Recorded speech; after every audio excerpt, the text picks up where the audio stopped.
ಒಂದು ನಾರ್ಮಲ್ ಬೆಂಗಳೂರಲ್ಲಿ ಕಾರ್ಯಕ್ರಮ ನಡೆದ್ರೆ ಅಲ್ಲಿಯವರು ಯಾರಾದ್ರು ಮೇಡಮ್ ಕಾರ್ಯಕ್ರಮ ಹೇಗಿತ್ತು ಅಂತಂದ್ರೆ ಅವ್ರು ಹೇಗ್ ಮಾತಾಡ್ತಾರೆ, ಬಹಳ ಚೆನ್ನಾಗಿತ್ತು ಕೊಡ್ರಿ, ಎಷ್ಟು ಅಚ್ಚುಕಟ್ಟಾಗಿ ಮಾಡ್ಕೊಡ್ರಿ ಕಾರ್ಯಕ್ರಮ, ನಮಗಂತೂ ತುಂಬಾ ಖುಷಿ ಆಯ್ತು. ಆ ಕಲಾವತಿ ಮೇಡಮ್ ನ ಬೇರೆ ಕರೆಸ್ಬಿಟ್ಟಿದ್ದೀರಾ, ಏನ್ ಕಂಠ, ಅಬ್ಬಬ್ಬಬ್ಬ ಕಂಚಿನ ಕಂಠ, ಅಲ್ಲಿ ಎಷ್ಟು ಚೆನ್ನಾಗಿ ಹಾಡಿದ್ರು, ಹೃದಯ ಅಂತ ತುಂಬಿ ಗೊತ್ತು. ಅವ್ರು ಹಾಡ್ತಾ ಇದ್ರೆ ರೋಮಲ್ಲ ನಿಂತ್ಕೊಂಡ್ಬಿಡುತ್ತೆ ಕಂಠ, ಅಷ್ಟು ಅದ್ಭುತವಾಗಿ ಹಾಡ್ತಿದ್ರು. ಇದು ನಮ್ಮ ನಾರ್ಮಲ್ ಬೆಂಗಳೂರು ಮಾತಾಡೋ ಕನ್ನಡ. ಸ್ವಲ್ಪ ಈ ಹಾಸರು ಚಂದ್ರಪಟ್ಟಣ ಆ ಕಡೆ ಹೋಗ್ಬೇಕು. ಅಯ್ಯೋ ನಮ್ಮ ಅವ್ವ ಗಂಟ್ಲಿಗೆ ಏನ್ ತುಳಿಕಂಡಾವೆ, ಹುಸಿ ಚೆನ್ನಾಗ್ ಆಡ್ತದ. ಅಯ್ಯೋ ಸಾಕದ ಹೇಳ್ತಿ ಕಣವ, ಅದೇನೋ ಕೇಳ್ತಿದ್ರು ಆಮೇಲೆ ಬಿಟ್ಕೊಂಡಂಗೆ ಸುತ್ತಿಗೂ ಚೆನ್ನಾಗಾಡಿದ್ದು ಅಲ್ವಾ, ಚಪ್ಪಾಳೆ ಹೊಡಬಿಡ ಅಲ್ಲ, ಡೀಸೆಂಟ್ ಆಗಿ ಚಪ್ಪಾಳೆ ಹೊಡಿರಿ ಹೊಡಿಯಲ್ಲ. ಈಗೆಲ್ಲ ಬೈದ್ರೆ ಹೊಡಿತೀರಲ್ಲಪ್ಪ, ತುಂಬಾ ಖುಷಿ ಆಯ್ತು. ಸೊ ನಮ್ಮ ಉತ್ತರ ಕರ್ನಾಟಕದ ಮಂದಿ ನಾವು ಹೇಳೋದೇ ಬೇಡ.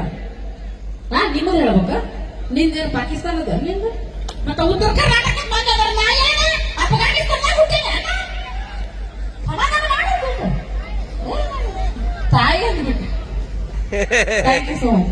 ನಮ್ಮ ಉತ್ತರ ಕರ್ನಾಟಕ ಜನ ಏನ್ ಹಾಡ್ತಾಳು ಮಾರೆ, ಈಕೆ ದನಿ ಏನು ದನಿ ಐತಿ ಅವ್ವ, ನಾವಲ್ಲ ಬೆಂಗಳೂರು ಮುಟ್ಟಿ ಮುಟ್ಟಿ ವಾಪಸ್ ಬಂದದು ಅಂತ ತಾಯಿ ಕಾಟ ಕೇಳಿದ್ರೆ ಆಟ ಚಲೋ ಹಾಡ್ತಾರ. ಯವ್ವ ಅವ್ವ ದ್ಯಾಮವ್ವ ನಿನಗ ಚಲೋತ್ನಾಗ ಇಟ್ಟಿರ್ಲಿ ಅಪ್ಪ, ಹಾಡ್ತೀಯ ನೋಡಾಕರ ಹಂಗ ಮನ್ಯಾಗ ಸ್ವಲ್ಪ ಚಾ ಚೂಡ ಇರ್ತಿದ್ರು, ನಮ್ಗೆ ಬೇಡ ನಾವು ತಿಂದುದಿಲ್ಲ ಅಂತ ಮಾಡಿಪ್ಪ. ನಾ ಕೇಳುದಿಲ್ಲ ಏನ್ ಆಡೋದು, ನಮ್ಮ ಕಡೆ ಜಬರ್ದಸ್ತ್ ಇತ್ತು, ಕಾಂಟಾರ ಕಾಂಟ ನಾವಲ್ಲ. ಅವ್ರ ಸೈಡ್ ಅವ್ರು ಮಂಗಳೂರು ಅವರೇನೆ ಹಾಡು ಕೇಳಿ, ಎಂತದ್ರಿ ಕಲಾವತಿ ಅವ್ರೆ ನೀವೊಂದು ವೇದಿಕೆ ಮೇಲೆ ಹಾಡಿದ್ದು ಉಂಟಲ್ಲ ಅಬ್ಬಾ, ನಂಗೆ ಕೇಳುವಾಗ ಅದು ನೋವಾಗ ನಿಂತ್ಕೊಳ್ತೀರಿ, ಇಷ್ಟು ಚಂದ ಹಾಡಿದ್ರಿ ನೀವು ಅಂತಂದ್ರೆ ಒಂದು ಸತಿ ಜೋರು ಚಪ್ಪಾಳೆ ಬರ್ಲಿ ನಮ್ಮ ಹುಡುಗಿಗೆ ಪ್ಲೀಸ್.